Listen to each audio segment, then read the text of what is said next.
Hey, what's happening? It's about 12:15 on Saturday here in Tokyo. It's really hot and humid, and I got the AC going, and if there's a little extra noise, I apologize. I just have to have this thing running right now. It's super hot. Anyway, just got back from the States. My wife and I went and saw some family back there. I thought to myself, oh, I need to bring a camera. What's it gonna be? Super tough decision. So our trip to the States was pretty cool. I thought about what kind of camera I should bring because inevitably I'm going to be taking photos. And I thought, oh, I'm going to take my Leica Q. And then I thought, well, I just maybe want a little bit of a zoom lens. I didn't know if I wanted to lug this around. It's not the lightest thing ever. The 28mm fixed prime lens just really wasn't going to cut it. Oh, there's no 4K video on this thing, so I was like, no thanks. So what that meant was, I was going to take my Olympus GX85. I've had this for a while, but I don't really take it out very much. And there's something inside that says, oh, well, I've got this rig and that rig. Why should I use this thing? All the others do a much better job, but that's purely subjective. So on the trip, I thought to myself, the 14 to 42mm is going to work out really, really, really well. 4K video.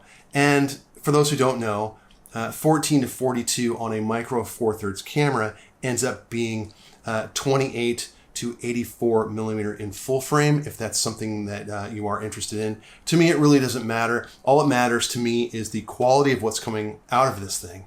It's hard to beat their compactness, the sharpness, and the line of lenses that goes along with these. So anyway, this Olympus lens is the first lens outside the Lumix brand that I've owned. And after a ton of research, I found this to be super sharp, really quick. The autofocus is better than some of the other Lumix lenses. And I mean, I just love it. So everything about it just feels really good. It didn't fail me at all on this trip. I used the video quite a bit.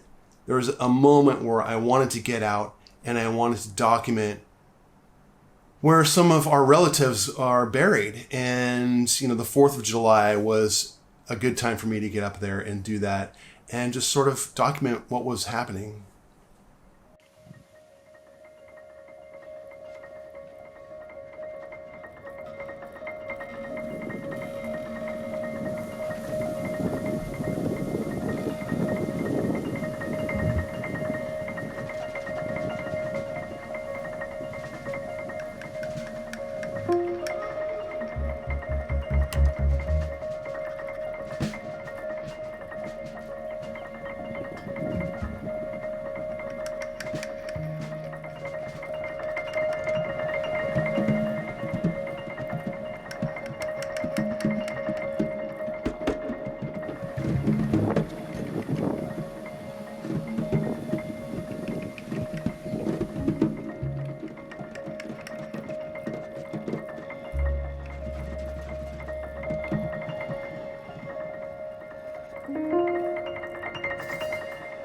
The camera's ability to shoot in 4K video was really something that I appreciated. The Leica cameras that I have just don't do that. And when it comes to transporting the Q, this is a little heavier, and it's about $2,000. And this, both lens and camera, cost $200. So this can practically fit in my pocket. So basically, it was a no-brainer. And I actually didn't end up taking that many photos. Just check out the only few that I shot.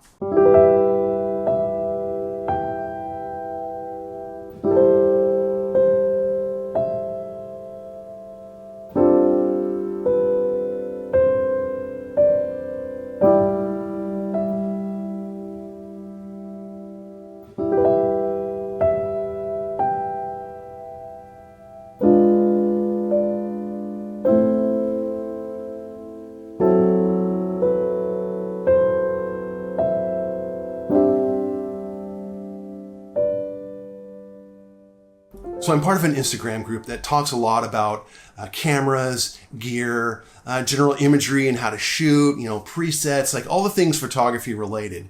And I see a lot of their photos coming through and they're beautiful. And some people in this group are some of the best photographers that I've ever encountered. And I found myself wanting to shoot things in a similar manner as they do, because getting out of Tokyo was difficult. And coming into Pennsylvania, super suburban, I'm used to things like being right in my face. Like I can walk outside and shoot 30 things that are completely like mind-blowing about like what's happening in my community. In Pennsylvania, it was a lot different. You know, walking into an alley with a trash can was the height of my photography moment.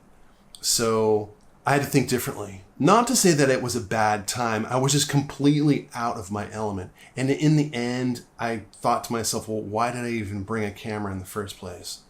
Well, I am a photographer. That's what I do. I'm a full-time photographer. That's what I shoot. It was a good test. It was a good way for me to think about what I want to take on trips, what I'm shooting, how I'm shooting it, what I rely on from a camera. The glass on the Leica is really special, but this really served an excellent purpose when I was out and about in the back alleys, on the little streets, in the quiet suburban areas of Pennsylvania.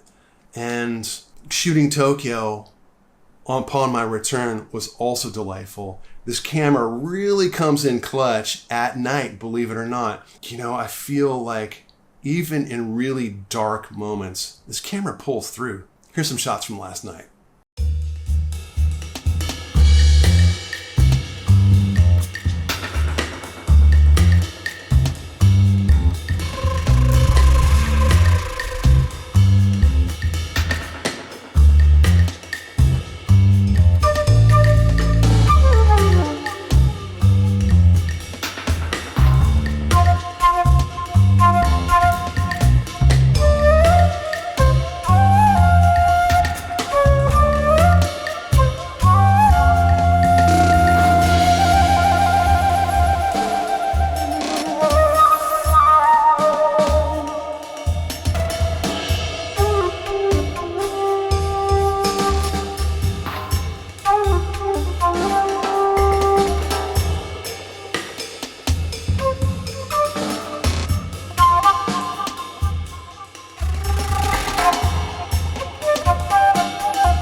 So this video is really all over the place, but what it boils down to is that I found that I don't need the latest and greatest. I've got all this gear that really does a solid job, and revisiting it keeps me from really wanting, you know, this next compact camera that's coming out by whatever brand. I can rely on these things to just really create wonderful images. Yeah, I'm using my brain and my eyes and, you know, my knowledge, but it's great knowing that what I have suffices and does a great job. If you're looking for a compact camera that you can change lenses with, the Olympus GX85, I think it's the way to go. Gonna save thousands of bucks.